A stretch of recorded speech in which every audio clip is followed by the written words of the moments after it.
नमस्कार दोस्तों, मैं विकास मल्होत्रा स्वागत करता हूं आपका लाल किताब एस्ट्रो सेंटर चैनल पर। दोस्तों, आज के वीडियो में दूध और शहद के एक उपाय पर आपसे बात करने जा रहा हूं, जो कर्ज मुक्ति के लिए कराया जाता है। बहुत सारे लोग ये उपाय करते हैं, लेकिन उनको ये उपाय किस तरीके से किया जाए इसकी जानकारी नहीं है, और इस जानकारी के अभाव में ना सिर्फ कन्फ्यूजन होता है बल्कि गलत उपाय भी हो जाता है। तो आज के वीडियो में क्या है ये सही उपाय, किस तरह से किया जा सकता है, कैसे इस उपाय से आपकी कर्ज मुक्ति संभव होगी, ये सब बातें मैं डिटेल में इस वीडियो में करूँगा।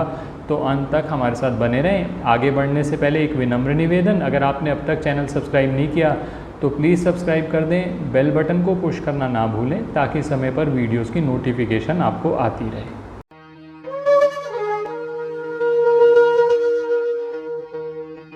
सबसे पहले बात करता हूँ कि ये उपाय की ज़रूरत क्या है। कर्ज एक ऐसा जंजाल है जो अगर आपके गले में पड़ गया तो फिर सारी की सारी आपकी इनकम को भी सोख लेता है, और आप देखते हो एक कर्ज को देने के लिए दूसरा कर्ज लेते चले जा रहे हो, और फिर ये चीज़ आगे मल्टीप्लाई होती चली जाती है, और जीवन के सारे सुख इसी कर्ज को पे ऑफ करने के चक्कर में सब चले गए। और सबसे बड़ी बात यह है कि आप अपने जीवन को भोग ही नहीं पाए। तो ये कर्ज के जंजाल से किस तरह से मुक्त हो सकते हैं। सबसे पहले एक बात क्लियर कर दूं, मेहनत का कोई विकल्प नहीं है। मेहनत आपको करनी पड़ेगी, क्योंकि बहुत सारे वीडियोस देखते होंगे आप, ये चीज़ कर दो, ये काली मिर्च इधर डाल दो, ये उधर डाल दो, कर्ज एक रात में आपका कर्ज ख़त्म हो जाएगा करोड़ों का। एक व्यक्ति ने 2 दिन में करोड़ों रुपए का कर्ज पे ऑफ कर दिया। ये सब बकवास है, इससे कुछ नहीं होने वाला, इससे सिर्फ आपका समय जाएगा। जो आज का उपाय है ट्राइड एंड टेस्टेड है, ज़रूर जाएगा प्रोवाइडेड आप मेहनत भी करेंगे। ये उपाय गलत तरीके से करा जा रहा है, उस तरीका जो सही है वो मैं आपको बताऊंगा, आप उससे करिए, लाभ ज़रूर होगा। अब सबसे पहले ये बात कर लेता हूँ, कर्ज बढ़ने का ना बहुत सारे कारण होते हैं कि आपने मकान बनाने के लिए कर्ज लिया, या आपने कोई पुराना लोन था वो पे ऑफ करने के लिए कर्ज लिया।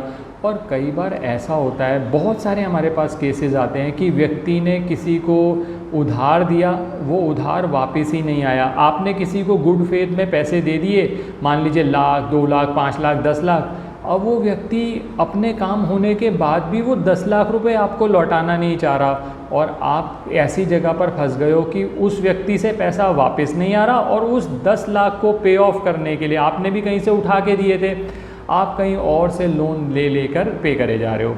सबसे पहले यहीं रोकना पड़ेगा, क्योंकि जितने भी वीडियोस आपने देखे होंगे वो सही जड़ पर काम नहीं करते।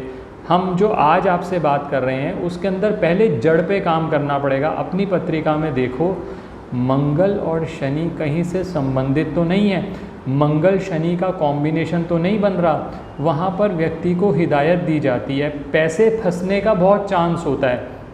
तो जो भी कार्य आप करें पहले तो कोशिश करें क्रेडिट पे ना करें। लेकिन बहुत सारे लोग कहते हैं सर हम बिज़नेस करते हैं, हमें क्रेडिट पे करना पड़ता है। ओके, तो दूसरा रास्ता ये होता है, उसका प्रॉपर डॉक्यूमेंटेशन करो। जब आप पूरा प्रॉपर डॉक्यूमेंटेशन करोगे, सब चीज़ राइटिंग में करोगे, एडवाइस लेकर करोगे लीगल कंसल्टेंट की। बहुत सारे लोग समझदार बहुत बनते हैं, उन्होंने कहा 2-3-5 हज़ार रुपये लगेंगे लीगल कंसल्टेंट की फ़ीस में, हम बचा लेते हैं, हम अपने आप ही डॉक्यूमेंट बना लेंगे, लेकिन वो बाद में महंगा पड़ जाता है। तो कई जगह पर ज़्यादा समझदारी भी नुकसान करती है। तो इस तरह से लीगल कंसल्टेंट जो आपको प्रोफेशनल एडवाइस दे रहा है, आप झिझकिए मत, थोड़े पैसे ज़रूर खर्च होंगे लेकिन बाद के लाखों रुपए बच जाएंगे। एक काम तो ये करेंगे आप कि मंगल शनि का कहीं से संबंध बन रहा है या कॉम्बिनेशन बन रहा है तो उधार ना दें, अगर देना है तो फिर डॉक्यूमेंटेशन पूरे रखें। दूसरी बात आपने करनी है, मंगल शनि का अगर कॉम्बिनेशन बन रहा है तो एक लोहे का पात्र लीजिए, उसके अंदर शहद डालिए और घर पर स्थापित करिए। उससे मंगल शनि से संबंधित जो नुकसान हो रहे हैं वो आपके कम हो जाएंगे। तो सबसे पहले तो ये जो आप बढ़ा सकते हैं कर्ज, जो अननेसेसरी आपका कर्ज बढ़ सकता है, पहले वहीं रोक दिया गया। अब मान लीजिए आप कहते हैं सर मंगल शनि का कॉम्बिनेशन तो है नहीं, लेकिन हम बहुत सारे उधार लेकर या क्रेडिट पे काम करते हैं, तो एक काम आप कर सकते हैं, चांदी की डिब्बी में शहद को स्थापित करें। चांदी की जो डिब्बी होती है, चांदी जो है वो चंद्रमा से संबंधित है, शहद मंगल नेक की वस्तु माना जाता है, तो आप उसको स्थापित करेंगे तो फिर आपके कर्ज पे ऑफ करने के चांसेस भी बढ़ जाएंगे। बाकी बहुत ज़्यादा समस्या हो तो स्पेसिफिक परामर्श लीजिए। मैंने कहा ना, किसी भी कंसल्टेंट को अगर आप प्रोफेशनल राय लेना चाहते हो, आप लाखों रुपए आगे के बचा सकते हो अभी कुछ पैसे खर्च करके, तो वो ज़रूर लीजिएगा। ये तो हो गई बात कि पहले कर्ज बढ़ने ना दिया जाए, अननेसेसरी कर्ज बढ़ने की समस्या ना आए। अब आप कहते हैं सर कर्ज तो बढ़ गया, कर्ज तो है हमारे ऊपर, बहुत सारे पे ऑफ करने की कोशिश कर रहे हैं, उपाय भी कुछ किए, लेकिन बहुत ज़्यादा फ़र्क नहीं पड़ रहा है। तो एक उपाय और मैं आपके साथ शेयर कर रहा हूँ जो कि बहुत अच्छा रिजल्ट देता है। थोड़ा लंबा उपाय ज़रूर है। इसमें क्या करना है, दूध ले लीजिए, दूध कच्चा दूध लेना है और शहद ले लीजिए, थोड़ा सा दूध थोड़ा सा शहद, क्वांटिटी की कोई ऐसा सच प्रेस्क्रिप्शन नहीं है, थोड़ा थोड़ा ले लीजिए। ये दूध और शहद जो है आपने मंगलवार से शुरू करके शिवलिंग पर चढ़ाना है। किसी भी मंदिर में जाकर ये कार्य किया जा सकता है, घर पर ये कार्य नहीं किया जा सकता, मंदिर में जाकर कर सकते हैं। 43 डेज़ तक लगातार होगा। मंगलवार से शुरू किया, 43 डेज़ लगातार आपको शिवलिंग पर जाकर दूध और शहद चढ़ाना है। इसके साथ एक मंत्र बता रहा हूँ आपको, ये मंत्र हमारे न्यू म्यूज़िक चैनल पर आपको मिल जाएगा। इसको ऋण मुक्तेश्वर मंत्र कहा जाता है। ओम ऋण मुक्तेश्वर महादेवाय नमः, ओम ऋण मुक्तेश्वर महादेवाय नमः। ये कहते हुए ये जो आप दूध लेके गए हैं, शहद लेके गए हैं, शिवलिंग पर चढ़ाएंगे। मंत्र ज़रूरी है। अब मान लीजिए ये हो सकता है कि आप कहते हैं कि सर ये मंत्र बहुत बड़ा है, तो ठीक है, फिर एक ऑल्टरनेटिव ही सजेस्ट कर सकता हूँ, ओम नमः शिवाय मंत्र का जाप करिए। लेकिन ये मंत्र जो मैंने आपको बताया, जिसके बहुत अच्छे रिजल्ट देखे गए हैं, तो अगर आप ऋण मुक्तेश्वर मंत्र का जाप कर सकें तो बहुत अच्छा है। और इस चैनल को सब्सक्राइब करना मत भूलिएगा, ताकि आगे भी जो मंत्र हम शेयर करें वो आपको नियमित तौर पर आते रहें।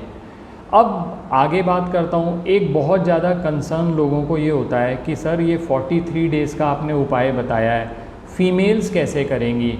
तो मैं पहले भी अपने कुछ वीडियोस में आपको बता चुका हूँ, फीमेल्स के लिए लाल किताब के उपायों में एक एक्सेप्शन ये होता है कि वो उपाय शुरू कर लें, जिस समय पर मासिक धर्म का समय रहेगा वहाँ पर उपाय में ब्रेक आ जाएगा और काउंटिंग जहाँ तक हुई थी वहीं रुक गई, और जब आपने वापस रिज्यूम किया मासिक धर्म के बाद तो फिर ये काउंटिंग वहीं से शुरू हो जाएगी। तो इस तरह से 43 डेज़ का उपाय बहुत आसानी से महिलाएं भी कर सकती हैं, कोई भी एक व्यक्ति कर सकता है। बेस्ट ये रहेगा जिसने कर्ज लिया है, जिसके नाम पर कर्ज लिया गया है, अगर वो उपाय करेगा तो सबसे ज़्यादा लाभ है। लेकिन मान लीजिए किसी केस में वो नहीं कर सकता, तो ब्लड रिलेशन का कोई भी व्यक्ति वो उपाय कर सकता है। तो दोस्तों इस तरह से आप नियमित तौर पर ये 43 डेज़ चढ़ाएंगे और साथ में अपना एफर्ट पूरा लगाते रहेंगे तो भोले बाबा का आशीर्वाद आपको ज़रूर मिलेगा। आशा करता हूँ दोस्तों वीडियो पसंद आया होगा। अगर वीडियो पसंद आया तो लाइक करें, बाकी लोगों के साथ भी शेयर करें। चैनल पे नए हैं, अब तक सब्सक्राइब नहीं किया तो प्लीज़ सब्सक्राइब कर दें। बेल बटन को पुश करना ना भूलें ताकि समय पर वीडियोज़ की नोटिफिकेशन आपको आती रहे। ज्योतिषीय परामर्श के लिए हमारी वेबसाइट्स पर विजिट करके अपॉइंटमेंट बुक कर सकते हैं, जिनका लिंक डिस्क्रिप्शन में दिया हुआ है। धन्यवाद दोस्तों।